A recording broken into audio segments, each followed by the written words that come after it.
Hi friends, welcome to Sithu kitchen.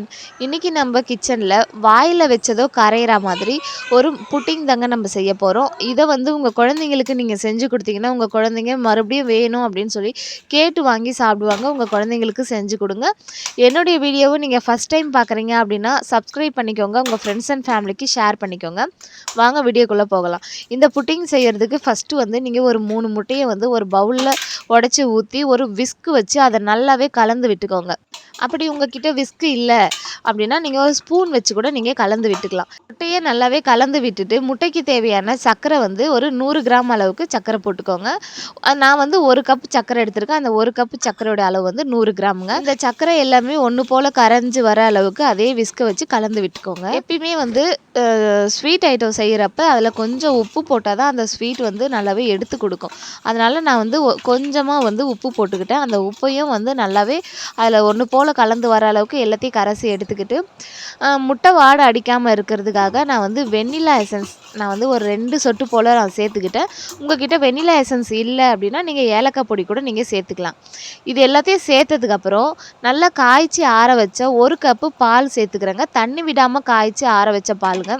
இந்த பாலோடைய அளவு எவ்வளோ இருக்குன்னு கேட்டிங்கன்னா 300 ml அளவுக்கு பால் நான் எடுத்திருக்கேன். அதை தண்ணி விடாமல் நல்லா காய்ச்சி எடுத்து வச்சுருக்க இந்த முட்டை கலவையோடு ஊற்றி நல்லாவே கலந்து விட்டுக்கோங்க.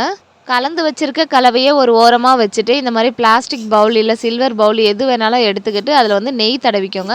ஏன்னா இந்த புட்டிங் நம்ம செய்கிறப்ப ஒட்டாமல் வர்றதுக்காக நெய் தடவி அதில் ஒரு ஃபில்டர் வச்சு வடிகட்டிக்கோங்க. ஏன்னா அதில் சர்க்கரையில் இருக்க மண் இருக்கும் இல்லை தூசு இருக்கும் இல்லையா, அதனால் இதை நல்லாவே ஃபில்டர் வச்சு வடிகட்டிக்கோங்க.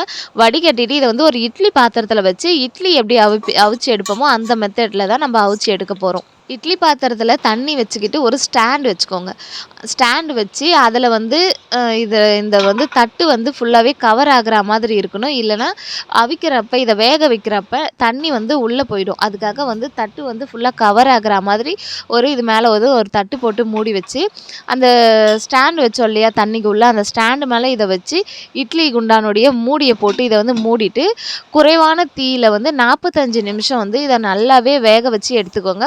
அதிகமாக தீ வச்சிங்கன்னா தண்ணியும் சுண்டிடும், சரியாக வேகாது. அதனால் குறைவான தீயில் 45 நிமிஷம் வேக வச்சு எடுத்து பார்த்தீங்கன்னா அது வெந்துடுச்சா இல்லையான்னு பார்க்குறதுக்கு நீங்கள் கத்தியோ கரண்டியோ அது உள்ளார குத்தி பார்த்தீங்கன்னா ஒட்டாமல் வரும். வேக வச்சு எடுத்த இந்த புட்டிங்க ஒரு மணி நேரம் அப்படியே ஃப்ரீயாக விட்டிங்கன்னா அது நல்லாவே ஆறிடுங்க. ஆறினதுக்கப்புறம் இதோடைய ஓரங்களை கத்தி விட்டு நல்லாவே எடுத்து விட்டுட்டு நீங்கள் ஒரு தட்டு வச்சு நீங்கள் அதை அப்படியே கவிழ்த்து எடுத்திங்கன்னா அது சூப்பராக வந்துடுங்க. ஏன்னா நம்ம ஏற்கனவே நெய் தடவி இருக்கோம் அதனால் அது சூப்பராகவே வந்துடும். சூப்பராகவே அந்த பவுலை விட்டு எப்படி வருதுன்னு நீங்களே பாருங்கள். நல்லா அப்படியே தலை இருக்குது பாருங்கள்.